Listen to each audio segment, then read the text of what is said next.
Hello everyone, कैसे हैं आप सब लोग। आई होप आप लोग अपने घरों पे सेफ होंगे। तो बहुत सारे बच्चों का एक ही मैसेज जो है वो बार बार आ रहा है कि सर जेके एसएसबी के द्वारा जेके पीएसआई की नोटिफिकेशन जो है वो एडवर्टाइज करी गई थी, जिसको तकरीबन एक साल हो गया है। बीच में नायब तहसीलदार की वैकेंसीज आई थी। अब थोड़े दिन पहले ही जूनियर असिस्टेंट और फाइनेंस अकाउंट असिस्टेंट जो है वो एडवर्टाइज कर दिया गया है। अब हम लोग किसकी तैयारी करें? सबसे कॉमन सवाल हर वीडियो में हर जगह यही पूछा जा रहा है। और मैं आपको बता दूं, आने वाले एक महीने के अंदर अंदर आपको एक दो वैकेंसीज और एडवर्टाइज होती हुई नजर आ सकती हैं। तो यहाँ पे आज जो हम लोग बात करेंगे वो बात करेंगे कि तैयारी क्या करनी है, किसकी करनी है और कोशिश क्या करनी है कि आपका नाम इन लिस्ट में हो। क्योंकि देखो, मैं आज ये वीडियो बना रहा हूँ, अभी तक कोई एग्जाम नहीं हुआ है, लेकिन मैं आपको गारंटी दे सकता हूँ बहुत सारे बच्चे ऐसे होंगे जिनका नाम नायब तहसीलदार में होगा, जेकेपीएसआई में भी होगा, फाइनेंस में भी होगा और जूनियर असिस्टेंट में भी होगा। और उन बच्चों में और कुछ बच्चों में जो पर्टिकुलर एक एग्जाम की तैयारी करेंगे और जिनका नाम नहीं होगा, क्या फर्क पड़ता है वो मैं यहाँ पे आज पूरा डिटेल में डिस्कस करूंगा। जो लोग इस चैनल पे नए हैं, आप इस चैनल को सब्सक्राइब कर लीजिए। काफ़ी सारी क्वेरीज आई थी, तो हम इस वीडियो पे आज बात करेंगे इस टॉपिक में कि सारी चीज़ों को मैं यहाँ पे आप लोगों के साथ शेयर करूंगा। ठीक है। इसके अलावा अगर मैं बात करूँ, यहाँ पे हमारी एंड से क्लासेस जो हैं वो आप लोगों की जो है चल रही है। फाइनेंस अकाउंट असिस्टेंट के लिए क्लासेस आपकी शुरू हो चुकी हैं, 2 दिन हुए हैं। आप लोगों को डेली इस तरीके से एक शेड्यूल जो है वो मिल जाता है, जिसमें सुबह आप लोगों की इकोनॉमिक्स की क्लास होती है, दिन में अकाउंटेंसी की होती है, उसके बाद साइंस और फिर जीके की क्लास कंडक्ट करवाते हैं। और शाम को आपको वो कैप शीट जो है हम लोग यहाँ पे प्रोवाइड करते हैं इंग्लिश की। बहुत जल्दी ही 10-15 दिन के अंदर अंदर हम लोग 2 कंपोनेंट्स और यहाँ पे ऐड कर देंगे और इस सीक्वेंस में इन क्लासेस को चलाएंगे। अगर आप लोग चाहते हैं कि एक ही जगह पे सारी चीज़ें आपको मिल जाए, जिसमें डिटेल वीडियो लेक्चर, जिसमें मैक्सिमम क्लासेस आपकी लाइव हो रही हैं, पीडीएफ नोट्स, टेस्ट सीरीज, ये सब आपको ट्रिपल एस ऐप पे मिल जाएगा, जिसपे अभी स्टार्टिंग में 300 रुपये का डिस्काउंट आप लोगों को मिल रहा है। 10 अलग टीचर्स अपने अपने कंपोनेंट के ऊपर आपको जो क्लासेस हैं वो प्रोवाइड कर रहे हैं। अगर आपको ज्वाइन करना है तो आप लोग ऐप को डाउनलोड कर सकते हैं या इस नंबर पे हमें व्हाट्सएप कर सकते हैं। तो चलिए बात करते हैं आज की क्लास के बारे में। देखो, सबसे पहली चीज़ अगर मैं बात करूं अगर सिलेबस के ऊपर, तो किसी हद तक ये सिलेबस आप लोगों ने देखा होगा। अगर मैं जनरली यहाँ पे बात करूँ, इसको बाइफरकेट करूँ, तो एक सेक्शन आप लोग यहाँ पे देख रहे हैं वो है जीके। ठीक है। जीके की अगर बात करूँ, नायब तहसीलदार में 60 नंबर की है। इंडिया और जेएंडके के पॉइंट ऑफ व्यू से बात की जाए, और अगर मैं परसेंटेज की बात करूँ तो तकरीबन 50% वेटेज जो है इस सेक्शन में आपको इस एग्जाम में जीके सेक्शन की देखने को मिलेगी। वहीं अगर मैं बात करूं जेकेपीएसआई में, तो यहाँ पे 40 नंबर की है, बट ये पेपर 200 नंबर का है, तो यहाँ पे सिर्फ 20% है। कई बच्चे ऐसे हैं जो जेकेपीएसआई की तैयारी कर रहे हैं, वो ये कह रहे हैं कि सर हम लोग ना इस टाइम पे सारा फोकस रखे हुए हैं मैथ और रीजनिंग पे, और कोशिश ये कर रहे हैं कि अगर हम लोग इंग्लिश और कंप्यूटर में भी अच्छा करके तो जीके में अगर हमारे 10-20 नंबर भी आ जाएंगे तो हमारा काम हो जाएगा। कई सारे बच्चे टेस्ट में 130-140 नंबर सिर्फ जीके के अलावा लेके आ रहे हैं, तो वो उनकी स्ट्रेटेजी इस सेक्शन को लेके अलग है। जूनियर असिस्टेंट की बात करूं तो तकरीबन 20 नंबर की सेक्शन ये है आपकी 80 में से, यानी कि 25% वेटेज है यहाँ पे। और जीके की बात करूं तो फाइनेंस अकाउंट असिस्टेंट में भी 25% की है। कट शॉट अगर बात की जाए तो ये जीके सेक्शन आपको हर एक एग्जाम में देखने को मिल रही है। इसके साथ साथ ही अगर मैं बात करूं यहाँ पे, तो आप लोग देख सकते हैं आपको इंग्लिश और कंप्यूटर भी हर एक एग्जाम में नज़र आ रहा है। और जो वैकेंसीज आएंगी उसमें भी आपको ये कंपोनेंट जो हैं वो देखने को नज़र आएंगे, जिसमें जीके है, आपका इंग्लिश है और आप लोगों का कंप्यूटर जो है, ये कॉमन है इन सभी एग्जाम्स में। ठीक है। तो यानी कि अगर आप लोग किसी भी एक एग्जाम के लिए अच्छे से तैयारी कर लोगे तो आपको ये पूरा 3 सेक्शन जो है ये आपको हर एक एग्जाम में जेके एसएसबी के देखने को मिलती है। अब इसके अलावा मैं अगर बात करूं, यहाँ पे मैंने एक चीज़ को लिखा है कि ये जो अभी समय चल रहा है ना, ये बोनस टाइम है जेकेपीएसआई के अलावा, क्योंकि जेकेपीएसआई में तकरीबन एक साल का बोनस टाइम जो है वो मिल चुका है। लेकिन जब आप लोगों की एडवर्टीजमेंट आउट होती है और आपके फॉर्म फिलिंग अभी स्टार्ट होने होते हैं, ये टाइम है आपका बोनस टाइम। आपको इस बोनस टाइम में कोशिश करनी है कि मैक्सिमम चीज़ों पे एक होल्ड बना लिया जाए और मैक्सिमम चीज़ें जो आपको दिक्कत देती है उसको कवर कर लिया जाए। जैसे कि अगर मैं बात करूँ जूनियर असिस्टेंट की, तो इसके अभी रिसेंटली फॉर्म फिलिंग जो है वो खत्म हुए हैं। अगर जो बच्चे हमारे साथ तैयारी कर रहे हैं उन बच्चों को मैंने यहाँ पे अभी तक काफ़ी सारी चीज़ें जो है हमारी टीम ने डेली लाइव क्लासेस ले लेके चीज़ों को वो कवर करवा दी है। सिलेबस ऑलमोस्ट सेम रहने वाला है। जूनियर असिस्टेंट का लास्ट टाइम भी सेम था, उससे पहले भी सेम था। और यहाँ पे कुछ बच्चे ऐसे थे जो स्टार्टिंग में हमारे साथ जुड़े थे, फ्रेशर्स थे, जो टाइपिंग के पॉइंट ऑफ व्यू से अगर बात करूँ तो बिल्कुल जीरो पे खड़े थे। ठीक है। अभी भी कई बच्चे मैसेज करते हैं कि सर हम लोग टाइपिंग करें या ना करें, क्या 3 महीने में टाइपिंग हो सकती है, क्या टाइपिंग टेस्ट ये कब तक कंडक्ट करवाया जाएगा। तो देखो, जो बच्चे आज भी सिर्फ यही चीजें पूछ रहे हैं, तो आपको बता दूं कुछ बच्चे ऐसे थे जिन्होंने स्टार्टिंग में कही हुई बात को माना, जीरो से शुरू किया। आज की डेट में देखो ज्यादा नहीं है, 15 20 या 22 की स्पीड पे वो पहुंच चुके हैं। ठीक है। अब आप बोलोगे सर ये तो 35 से अभी भी बहुत दूर है और 35 तक पहुंचने में इनको और डबल मेहनत करनी पड़ेगी, बिल्कुल करनी पड़ेगी। लेकिन देखो एक चीज का ध्यान देना, शुरुआत हर एक इंसान जीरो से करता है। कॉन्टिन्यूसली मेहनत करने के बाद ये बच्चे आज 20 22 तक पहुंचे हैं। और मैं आपको गारंटी देता हूं, जब भी एग्जाम होगा, जब भी ये जो आपका सवाल है ना कि टाइपिंग टेस्ट कब होगा, ये बच्चे 35 को क्रॉस कर जाएंगे। अब बात करता हूं सबसे इंपॉर्टेंट चीज को ध्यान से समझना, जो यहां पे मैंने लिखी है।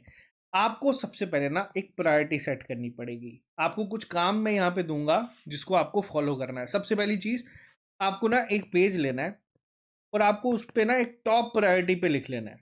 ठीक है। अब ये हर एक बच्चे का अलग होगा। अब कई बच्चे ऐसे हैं जिनका सपना है कि सर मेरे को ना यूनिफॉर्म में अपनी ज़िंदगी निकालनी है और मैं चाहता हूँ कि मैं यूनिफॉर्म पहन के घूमूं। तो हो सकता है आपकी टॉप प्रायोरिटी JKPSI हो। कई बच्चे हो सकते हैं जिनकी फाइनेंस अकाउंट असिस्टेंट हो, कि मेरा लास्ट टाइम 0.25 से रह गया था, 0.5 से रह गया था, तो मैं इस बार फाइनेंस को क्वालिफाई करूंगा ही करूंगा।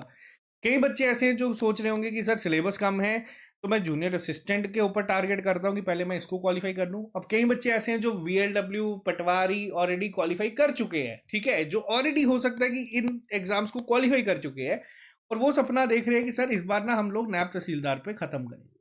ठीक है। हर एक बच्चे की प्रायोरिटी अलग होती है। आपको वो चीज पता है। आपको क्या करना है, आज के लिए एक पेज पे एक प्रायोरिटी पे इनको सीक्वेंस में लिख लेना है, जिस भी एग्जाम के लिए आप तैयारी कर रहे हो। ठीक है।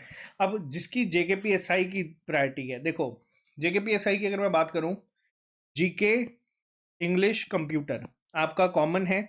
इसके अलावा आपका आता है यहाँ पे एडवांस मैथ, ठीक है, और अरिथमेटिक।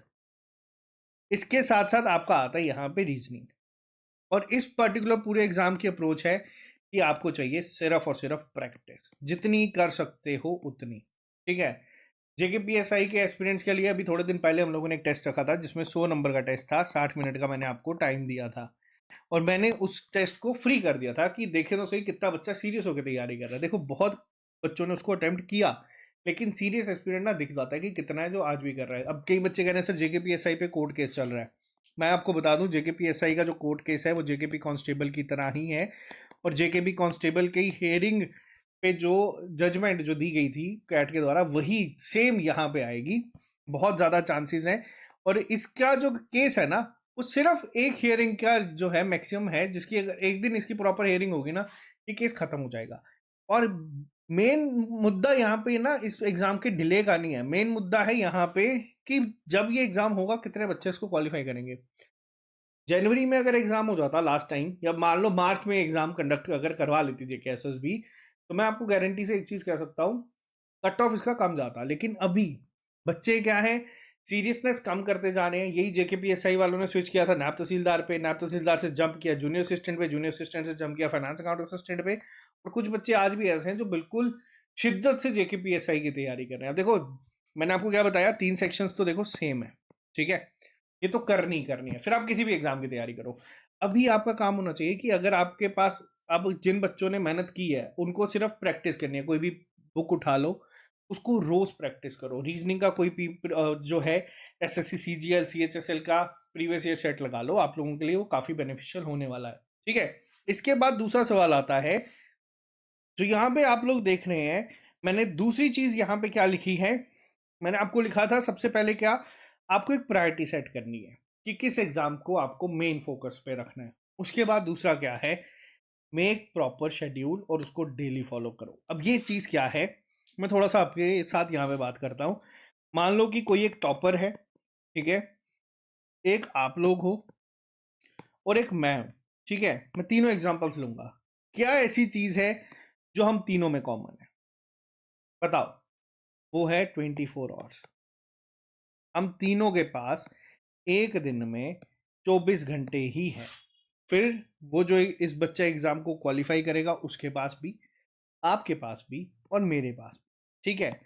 अब कई बच्चों से जब मैं इंटरेक्ट करता हूँ, जब मैं बात करता हूँ, जो लाइब्रेरी में आते हैं हमारे पास, उनसे मैं पूछता हूँ कि आप क्या इस 24 घंटों में क्या करते हो? वो कहते हैं सर हम ना 8 घंटे जो हैं वो सोते हैं, 8 घंटे जो है ना वो प्रिपरेशन पे लगा देते हैं। और जो 8 घंटे है ना उसका ट्रैक क्या है? सबसे इंपॉर्टेंट चीज़ कभी भी आप लोगों को बता दूं, आप तैयारी कर रहे हैं, आप किसी भी कॉम्पिटिटिव फील्ड में हैं, आप किसी भी चीज़ में हैं, आपको एक ट्रैक रखना ज़रूरी है। फिर आप कोई भी फील्ड में क्यों ना हो, कि जो आप लोग मेहनत कर रहे हो क्या वो सही डायरेक्शन में जा रही है या नहीं। अब वो ट्रैक कैसे रखा जा सकता है? वो रखा जाता है एक प्रॉपर शेड्यूल बना के। ठीक है, एक प्रॉपर शेड्यूल अगर आप लोग बनाते हैं ना किसी चीज़ का, तो वो आपकी हेल्प करता है। अब कैसे शेड्यूल बनता है, जैसे मैं आपको एक सिंपल एग्जांपल दे दूं। आप लोगों को मैंने स्टार्टिंग में क्या बताया कि इस तरीके से ना आपको फाइनेंस का शेड्यूल मिलता है, जूनियर असिस्टेंट का मिलता है। ठीक है, मैं ना टेस्ट के भी शेड्यूल आप लोगों के साथ पहले ही शेयर कर देता हूँ कि ये डेट को आपके टेस्ट होंगे। अब ये चीज़ ना मैं कितने साल हो गए होंगे मेरे को ये चीज़ करते हैं, मेरे को ना ये चीज़ करते हुए तकरीबन आज की डेट में 10 साल से ज़्यादा का टाइम जो है वो हो चुका है। आज भी जो बच्चे मेरे को जानते हैं, जो बच्चे लाइब्रेरी में आते हैं, जो मेरे को टीम मेंबर जानते हैं, उनको पता है कि मैं रोज सोने से पहले ना डेली टारगेट जो है वो लिख के रखता हूँ कि कल उठ के सुबह ये चीज करूंगा, दिन में ये करूंगा, शाम में ये करूंगा और रात में ये चीज करूंगा। डेली टारगेट 10 साल की ना मैंने डायरीज मेंटेन करी हुई है, मेरे पास आज भी सारी हैं। अब ये चीज क्या होती है मैं आपको बताता हूँ। अब मैं अगर अपनी बात करूं, मैं कॉम्पिटेटिव फील्ड में हूँ जे में, आपको पता है कि बहुत सारे यूट्यूब चैनल्स हैं जो पढ़ाते हैं। आप लोगों के प्यार की वजह से और हमारी टीम की मेहनत की वजह से आज हम लोग जे में लीडिंग पोजीशन पे है। यानी कि सबसे ज़्यादा बच्चे हम पे भरोसा करते हैं। रीज़न क्या है? डेली बेसिस पे ना हम लोग टारगेट सेट रखते हैं, मेहनत करते हैं, रात के 1:30 2 2 बजे तक टीम मेंबर्स जो है वो जागे रहते हैं कि क्या चीज़ ऐसी करें जिससे बच्चे को हेल्प हो। और ये एफर्ट जो है ना ये पूरा कलेक्टिव चलता है। 24 घंटे में क्या होने वाला है हम लोगों को पहले पता होता है। अब यही चीज मैं बात करूं आपके बारे में कि अब कई बच्चे ऐसे हैं, आप देखो, आपको किसी को रिप्लाई की जरूरत नहीं है, कोई कमेंट की जरूरत नहीं है, आपको सबको खुद पता है कि जो आप चीज कर रहे हो वो क्या चल रही है। अब आप में से कितने बच्चे ऐसे हैं जिनका सेम रूटीन चल रहा है और ये 8 घंटे का ट्रैक नहीं है।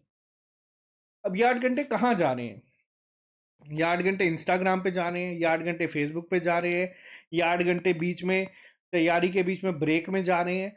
और ये किस में ये 8 घंटों को क्या ट्रैक किया जा रहा है? सबसे बड़ा सवाल ये है। सबसे पहली चीज, आपको शेड्यूल बनाना है।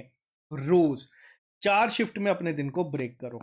ठीक है, मॉर्निंग शिफ्ट में, आफ्टरनून शिफ्ट में, इवनिंग शिफ्ट में और नाइट शिफ्ट में। सबसे बेसिक चीज जो मैं करता था प्रिपरेशन के दौरान। अब एग्जाम्पल के तौर पर मान लेते हैं कि कोई जेकेपीएसआई का ही बच्चा है पहले। ठीक है, अब जेकेपीएसआई के बच्चे को जीके कंप्यूटर इंग्लिश तो पढ़नी है, किसी भी टाइम पे पढ़े, जो मर्जी टाइम पे पढ़े। अब इसका मेन टारगेट इस टाइम पे आज की डेट में होना चाहिए कि उसको चाहिए प्रैक्टिस। ठीक है, अब इसको मान लो प्रैक्टिस करनी है। हो सकता है कि इसने सारी चीजें पढ़ी हो। अब शाम के टाइम पे जब ब्रेक लेता है या इंसान जब थक जाता है, उस टाइम पे अपनी बुक्स उठाए और प्रैक्टिस करना शुरू कर दे। ठीक है, अब सुबह, दिन और शाम में ये बच्चा अगर चाहे, अगर इसका टारगेट जूनियर असिस्टेंट है मान लो, तो ये क्या एक शिफ्ट में टाइपिंग नहीं कर सकता? क्या टाइपिंग के लिए 1 घंटा नहीं निकाल सकता? आराम से निकाल सकता है। ठीक है, मान लो इसी का टारगेट अगर फाइनेंस अकाउंट असिस्टेंट है, तो क्या ये फाइनेंस अकाउंट असिस्टेंट के लिए अकाउंटेंसी की दिन में क्लास नहीं ले सकता? ले सकता है। इंसान हर एक चीज कर सकता है। मैंने आपको बताया ना, बहुत सारे बच्चे होंगे जिनका नाम चारों लिस्ट में होगा। वो बच्चे कौन होंगे? आप ही में से एक होंगे। और ईमानदारी से अपने आप से हर एक बच्चा सवाल पूछना, आपको खुद पता चल जाएगा। और शाम को वो शिफ्ट पे आ जाओ जो आपके लिए बहुत ईजी है। ठीक है, जो आपको पता है कि मेरे को सब आता है। रिवीजन के लिए अगर मैं बात करूं, जैसे मान लो कंप्यूटर है, अपने आप को ना टास्क दो। अब कंप्यूटर का मान लो मैं रखता हूं कि मेरे को दिन का एक चैप्टर पढ़ना है। पहला चैप्टर आ जाता है आपका इंट्रोडक्शन। ठीक है, मैंने रख लिया कि आज ना मैं इंट्रोडक्शन ऑफ कंप्यूटर पढ़ूंगा। उसके बाद अपने नोट्स को जो है मेंटेन करूंगा या एक बार उससे रीड करूंगा। फिर ना मैं एमसीक्यूज लगाऊंगा। अब एमसीक्यूज कहाँ से? किसी भी यूट्यूब पे जाओ, टॉपिक का नाम सर्च करो, 1000 वीडियोज आएंगी। आपको एक भी वीडियो नहीं देखनी, आपको सिर्फ क्वेश्चन देखना है, फॉरवर्ड करना है और आंसर देखना है। ठीक है, प्ले भी नहीं करनी। अगर कोई क्वेश्चन ऐसा आता है जिसके बारे में आपको नहीं पता है, उसको अपने नोट्स में ऐड ऑन कर। और दिन का एक चैप्टर। मैक्सिमम टाइम कितना लगेगा? 30 मिनट। ठीक है, 10 दिन के अंदर अंदर कंप्यूटर पूरा रिवाइज हो जाता है। और 1 महीने में आप 3 बार कंप्यूटर पढ़ोगे और मैं गारंटी दे सकता हूं हर बार कोई एक ऐसी चीज सीखोगे जो आपको पहले नहीं पता होगी। और क्या दिन में 30 मिनट या 40 मिनट आप एक सेक्शन को नहीं निकाल सकते? निकाल सकते हो। देखो, निकालने वाला इंसान हमेशा निकालता है। अब कई बच्चे ऐसे हैं जिनका इंग्लिश वीक है, ठीक है? अब कई बच्चे ऐसे हैं जिनसे मेरी बात होती है, वो कहते हैं सर हमारा ना लास्ट टाइम 2 नंबर से रह गया, 3 नंबर से रह गया, ठीक है? क्या कमी आई? सर इंग्लिश में नहीं आता था, इंग्लिश में वोकैब वीक था, इंग्लिश में हमें रूल्स नहीं पता थे। तो क्या देखो, आपके सामने हर एक बच्चे को पता है कि उसका वीक जोन क्या है। अब मुझे पता है कि अगर मेरा वीक जोन इंग्लिश है तो सबसे पहले मैं उसके रूल्स को नहीं पढ़ूंगा क्या? और ये जो बोनस टाइम है ना, जब तक कोई एग्जाम कैलेंडर नहीं है, फॉर्म फिलिंग होना शुरू होनी है, कोर्ट केस में चीज़ें चल रही हैं, एग्जैक्ट एग्जाम डेट नहीं सामने है, यही टाइम है एक होल्ड बनाने का, अपनी चीज़ों को इम्प्रूव करने का। क्योंकि देखो, देर सवेर एग्जाम तो होना ही होना है। अब कई बच्चे ऐसे हैं देखो जो जूनियर असिस्टेंट के हैं, ठीक है?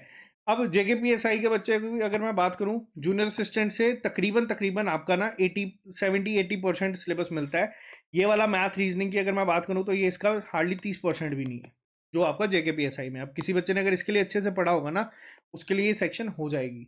लेकिन उसको करना है टाइपिंग क्वालिफाई, आपको मिनिमम 35 लाने हैं, फिर ओएमआर में जाओगे। और जो बच्चे मेरे कहने पे आज की डेट में टाइपिंग कर रहे हैं ना, मैं आपको बता दूं, पहली रिक्रूटमेंट हो, दूसरी रिक्रूटमेंट हो 2019 के बाद, दोनों रिक्रूटमेंट में बहुत सारे बच्चे वो लगे हैं जिनका टाइपिंग पे होल्ड नहीं था स्टार्टिंग में, ठीक है? जिन्होंने सिर्फ नोटिफिकेशन देख के तैयारी शुरू करी थी, क्योंकि उन लोगों को पता है टाइपिंग के लिए टारगेट है 35 पे निकालना मिनिमम। लेकिन यहाँ पे कोई मिनिमम बैरियर नहीं है। वो इस 80 नंबर के पेपर में ना 60-70 स्कोर करके आते हैं और फिर कहते हैं कि जो मर्जी हो जाए। मैंने देखे हैं बच्चे, मैं आपके साथ फोटो शेयर कर देता हूँ, रैंक 1 2 3 बच्चों को मैंने आपको दिखाया था। सब केसेस सेम है, टाइपिंग किसी का इतना होल्ड नहीं था। जिन्होंने इन्होंने बनाया, अब जैसे टाइम मिला तो इन्होंने बनाया, प्रैक्टिस की, ठीक है? तो ये सबसे पहला सवाल जूनियर असिस्टेंट। अब कई बच्चे ऐसे थे जो कह रहे थे कि सर जेकेपीएसआई की तैयारी बहुत पहले करी थी। मैंने उनको कहा था आप जूनियर असिस्टेंट का ना ज्वाइन कर लो, कुछ नहीं करना, डेली बेसिस में एक एक क्लास होती है, उसको करते चलो, टेस्ट साथ में होते हैं, जो कंपटीशन है आइडिया हो जाएगा कि कैसा परफॉर्म कर रहे हैं वो बच्चे। टेस्ट जब मैं डालता हूँ 20 नंबर का, उसमें 18 19 20 की रेंज में ला रहे हैं, एक सेटिस्फेक्शन मिलती है, फिर वो सारा फोकस टाइपिंग पे डालते हैं कि हाँ पेपर की तैयारी चल रही है, टाइपिंग पे करते हैं। अब एक सबसे बड़ा सवाल आता है कि सर फाइनेंस अकाउंट असिस्टेंट और नायब तहसीलदार क्या? देखो, नायब तहसीलदार में मैंने आपको क्या बताया, ये सेक्शन है 50% वेटेज के साथ, तो 50% वेटेज ये भी है। अब इसमें उर्दू का एक इशू है, जैसे टाइपिंग का वैसे उर्दू का है। अब उर्दू पढ़े नहीं पढ़े पता नहीं, लेकिन देखो टाइपिंग टेस्ट तो होना ही होना है, ठीक है? उर्दू का अभी तक कोर्ट में है, लेकिन पता नहीं है कि किसी को क्या होगा क्या नहीं होगा। अगर पढ़ चुके हो, पढ़ रहे हो तो अच्छी बात है, कंटिन्यू रखना जब तक क्लियर नहीं होता। लेकिन इसके साथ ही फाइनेंस अकाउंट असिस्टेंट की अगर मैं बात करूं, अब फाइनेंस अकाउंट असिस्टेंट में देखो, इसका जो मैथ है वो भी अलग है, ठीक है? इसका इकोनॉमिक्स आपका सेम। नैब तहसीलदार में जो इंडियन इकोनॉमी दी है ना, हम लोगों ने डिसाइड किया कि हम उन बच्चों को भी ये सारा इकोनॉमिक्स के सेक्शन पढ़ा देंगे ताकि आपका उसमें दोनों सेक्शंस कवर हो जाए। साइंस आपको अच्छे से पढ़ना पड़ेगा। इकोनॉमिक्स इसमें क्या है, इसमें सेक्शन ज्यादा है। और इसमें क्या है, अब कई बच्चे ऐसे हैं जो कह रहे हैं कि सर हम लोग ये चीजें छोड़ के सीधा फाइनेंस पे चले जाएं। देखो, जा सकते हो, आपकी चॉइस है, आपकी कॉल है। मैंने वही कहा ना, प्रायोरिटी सेट करो कि आपको कौन सी चीज है जो सबसे ज्यादा शिद्दत से चाहिए। उसके लिए पहले प्रायोरिटी सेट करो कि अगर आप दिन में 4 शिफ्टों में दिन को ब्रेक करोगे तो कोशिश करना मिनिमम 2 या 3 शिफ्ट उसी एग्जाम के रिलेटेड हो। लेकिन एक शिफ्ट ऐसी रख लेना जिसमें आप लोग किसी दूसरे एग्जाम की भी तैयारी करें। जैसे अगर आपने फाइनेंस का सोचा है कि हम करेंगे, ठीक है? अब अगर आप अकाउंट्स पढ़ रहे हो, ठीक है, अगर आप लोग जीके पढ़ रहे हो, अगर आप लोग कंप्यूटर पढ़ रहे हो, तो एक शिफ्ट ऐसी रखना जिसमें अगर टाइपिंग करने का मौका मिले तो जरूर करना। मैं यही आपको कह रहा हूँ क्योंकि देखो, फॉर्म आप लोगों ने सबके फिल किए। अब इस सबके बाद एक और चीज आती है। देखो, अब शेड्यूल क्या है मैं आपको बताता हूँ। अब जैसे किस तरीके से प्लान कर रहा है, अब जैसे मान लो सुबह 8 बजे क्लास है, मेरे को सबसे ज्यादा क्वेरी आ चुकी है, सर इस क्लास को ना 9 बजे करो, इस क्लास को 10 बजे करो। हमारी ना सर्दी बहुत है, कश्मीर में नींद नहीं खुलती। ये क्लास को 8 बजे रखा, पता है किस लिए गया है? इस क्लास को 8 बजे रखा इसलिए गया है ताकि जो बेड हम लोगों ने 10 बजे छोड़ना है, एटलीस्ट हम लोग वो 8 बजे छोड़ें। 8 से 9 एक शिफ्ट को खत्म करें। जब चिला कला शुरू होगा ना, मेन प्रॉपर सर्दी कड़कने वाली पड़ेगी, तब मैं शिफ्ट चेंज कर दूंगा। अभी उतनी नहीं है, और अभी आप लोग इसको कर सकते हो, ठीक है? 1 घंटा जो नींद है ना, यहां से खत्म करो। और जो मैंने कहा ना 8 घंटे नींद, कई बच्चे उसको ही 10 से 11 घंटे चला रहे हैं, वो आपको कम करनी पड़ेगी, ठीक है? उसके बाद देखो 1.5 घंटे की क्लास होती है, 1 घंटा मिलता है, 1 घंटे में आप ना पुराने नोट्स को रिवाइज करो कि ताकि अगली क्लास में चीजें क्लियर हो। 10 से 2 बजे ही, जैसे मान लो 11-12 बजे तक आपकी क्लास जो है खत्म होगी, 2 घंटे का टाइम मिलता है, और ये रिकॉर्डेड फॉर्म में अगर आपको मिल रही है तो आप लोग इसको कभी भी देख सकते हो। बीच में आप 1 घंटा टाइपिंग के लिए नहीं निकाल सकते क्या? निकाल सकते हो, ठीक है। 2 से 4, उसके बाद लाइव क्लास होगी। 6 बजे आपको इंग्लिश का वोकैब मिलेगा, 6 से लेके रात के 12 बजे तक। क्या 6 घंटे की ब्रेक आप लोग डिजर्व करते हो उस पॉइंट पे, जब आप लोग तैयारी के बिल्कुल इनिशियल फेज पे हो, जब ऑलरेडी कुछ बच्चे ऐसे हैं जो ये सब चीजें पढ़ चुके हैं? नहीं कर सकते। आपको क्या करना है, आपको चीजें तब और ढूंढनी है, उस पर और प्रैक्टिस करनी है। आपने जो चीजें सीखी है उस पर तो करनी ही करनी है। जब आपको शेड्यूल मिलता है कल की क्लासेस का, आपको उसके ऊपर भी प्रैक्टिस करनी है। ये एक रूटीन बनाओगे तो आपको जो है यहाँ पे चीजें खुद ब खुद क्लियर होगी। अब सबसे पहली चीज मैं इसको अब क्रक्स में यहाँ पे बताता हूँ। सबसे पहली चीज, इस क्लास के बाद आप लोगों को क्या करना है, आपको एक पेज पे प्रायोरिटी लिखनी है कि भैया मेरी प्रायोरिटी ये है कि मैंने ये एग्जाम निकालना ही निकालना है। कुछ बच्चों की जेकेपीएसआई हो सकती है, कुछ बच्चों की एनटी हो सकती है जो ऑलरेडी शायद ये क्वालिफाई कर चुके हैं, कुछ बच्चों की एफडब्ल्यू हो सकती है, और कुछ बच्चों की हो सकती है आपकी जूनियर असिस्टेंट। ओके, हम लोग ना एक बैकअप ले लें सबसे पहले, ठीक है। दूसरा चीज, आज रात को सोने से पहले ना एक शेड्यूल अपना बनाना, ठीक है, कि कल मैं मॉर्निंग की शिफ्ट में ये काम करूंगा, आप दिन में ये करूंगा, शाम में ये करूंगा, और रात में ये काम करूंगा। ये 4 कंपोनेंट्स या जो भी सेक्शंस होंगी उसके बीच में प्रॉपर ब्रेक भी रखना, ठीक है। लेकिन जब जब चीजें करते जाओगे उसको हाईलाइट करते चलना। अगर मान लेते हैं कोई शिफ्ट ऐसी है, जैसे रात को जो आपने टास्क रखा था 12 बजे तक मैं ये चीज पढ़ूंगा, 11 बजे खत्म होगी, 1 घंटा तब आप लोगों ने कमाया है, एक्स्ट्रा सोना होगा, सो जाना, ठीक है। अपने आप को ना एक ट्रैक में चीजें रखोगे ना, इससे क्या होगा, इससे ना आपको एक पूरा प्रॉपर ट्रैक रहेगा कि आपका सिलेबस कितना हो रहा है, किस डायरेक्शन में जा रहा है, कंप्लीट होगा नहीं होगा, स्पीड बढ़ानी है नहीं बढ़ानी है। तो ये सब आपको करना है डेली बेसिस पे, ठीक है। रोज एक ट्रैक होना चाहिए। मैं पिछले 10 साल से ये चीज़ों को जो है एक ट्रैक पे लेके कर रहा हूँ। अब मेरे पास सारी चीज़ों का रहता है कि इस दिन ये टेस्ट होगा, ये अपलोड होगा, ये चीज़ चलेगी, ये टीचर ये करवाएगा, ये सब चीज़ें जो है। आज अगर हम लोग 5-7 पेपर मैनेज कर रहे हैं, वो इसी वजह से कर रहे हैं कि हम लोग इनको ब्रेक करके चलते हैं और एक एक घंटे का जो है प्लान लेके चलते हैं। मुझे पता था कि रात को 9 बजे मुझे ये लेक्चर अपलोड करना है, तो वो फिर करना ही करना है, समझ रहे हो। फिर जितना मर्जी बिजी शेड्यूल हो, तो ये चीज मैं चाहता हूं कि आप लोग भी करना शुरू करें, और ईमानदारी से अपने आप से पूछ लेना, मेरे को किसी को बताने की जरूरत नहीं है। आप लोग खुद अपने आप पे रख लेना कि जो 8 घंटे यहाँ पे जा रहे हैं वो जा कहाँ रहे हैं, आपको खुद नहीं पता होगा कि वो 8 घंटे कहाँ जा रहे हैं। और ये जो बच्चा मुझे मैसेज कर रहे हैं ना, सर समझ नहीं आ रहा अब क्या करें, सबसे पहले ना शांति से बैठ के ना एक बार अपने आप से पूछो कि कर क्या रहे हो। करें तो बाद की बात है, जो चलता आ रहा है वो क्या चल रहा है वो क्लियर होना जरूरी है, और अपने आप को फोकस रखना जरूरी है। क्योंकि देखो J&K है, एग्जाम आज हो कल हो परसों हो, होंगे जरूर, ठीक है। लास्ट टाइम भी इसी तरीके से कहीं ना कहीं बीच में एकदम ही सारे पेपर आ गए थे। इस बार भी क्या पता ऐसा ही हो और एकदम ही सारे पेपर आ जाए। लेकिन पेपर देने से ज़्यादा इंपॉर्टेंट सवाल है कि क्या हम लोग इसको क्वालिफाई करेंगे, क्या उसको क्वालिफाई करने के लिए क्या हमारी तैयारी जो है वो उस लेवल पे जा रही है, क्या हम लोग अपने दिन को प्रॉपर ट्रैक कर पा रहे हैं कि वो सही जा रहा है या वो वेस्ट हो रहा है। तो ये कुछ सवाल है, ये आपको खुद से पूछने हैं। प्रायोरिटी सेट करो कि भैया मेरी प्रायोरिटी ये है, मुझे इस एग्जाम को क्वालिफाई करना ही करना है। बहुत सारे बच्चे हैं जो पटवारी लग चुके हैं, फाइनेंस अकाउंट असिस्टेंट में ऑलरेडी जो क्वालिफाई कर चुके हैं, उन्होंने कहा कि सर इस बार ना मैंने नायब तहसीलदार करना ही करना है, वो मेहनत कर रहे हैं। और आप जान के हैरान हो जाओगे कि वो आपसे कई गुना ज्यादा मेहनत कर रहे हैं ऑलरेडी क्वालिफाई करने के बाद भी। तो ये आपके लिए आज की जो मोटिवेशन है ना, वो सिर्फ यही है कि जेकेपीएसआई की तैयारी के लिए बच्चा आज भी उतनी मेहनत कर रहा है, प्रैक्टिस कर रहा है, टेस्ट दे रहा है। कुछ ग्रुप बने हैं, मुझे बच्चों ने बताया है, उस ग्रुप में बच्चे मैसेजेस करते हैं, पूछते हैं, सवाल देते हैं। वो देख के अच्छा लगता है यार, बच्चा मेहनत कर रहा है, बहुत कर रहा है। और जो चीजें आपको मिल रही है ना, आप उसको यूटिलाइज करो। हमारे एंड से कोई चीज़ चाहिए आप लोग कमेंट में लिखो, मैं पूरी टीम लगा दूंगा मैं वो चीज़ करवाने के लिए। लेकिन हमें आपके एंड से चाहिए मेहनत। देखो ट्रिपल एस आज की डेट में बहुत अच्छा कर रहा है, रीज़न क्या है, हमारी टीम जो काम कर रही है वो मेरी टीम की मेहनत है। वो दिन रात ये सोचती है कि सर हम ऐसा क्या करें जिससे हमें सिलेक्शन मिले। हमें सिलेक्शन कहाँ से मिलेगी, किससे मिलेगी, आप लोगों से मिलेगी, ठीक है। अब आप 10 बच्चे अगर पढ़ रहे हो, उसमें एक तो सिलेक्शन लेगा ही लेगा। वो एक कौन है जो चीजें सुनता है, समझता है, उसको फॉलो करता है। कोर्स खरीदने से सिलेक्शन नहीं होती है, फॉर्म भरने से सिलेक्शन नहीं होती है। सिलेक्शन कब होती है? जब आप लोगों के एंड में एक वो जज्बा होता है ना कि यार मेरे को ये चीज करना है, और फिर कि उसको ना किसी चीज की जरूरत नहीं है, उस बच्चे को किसी की भी गाइडेंस, मोटिवेशन की जरूरत नहीं है।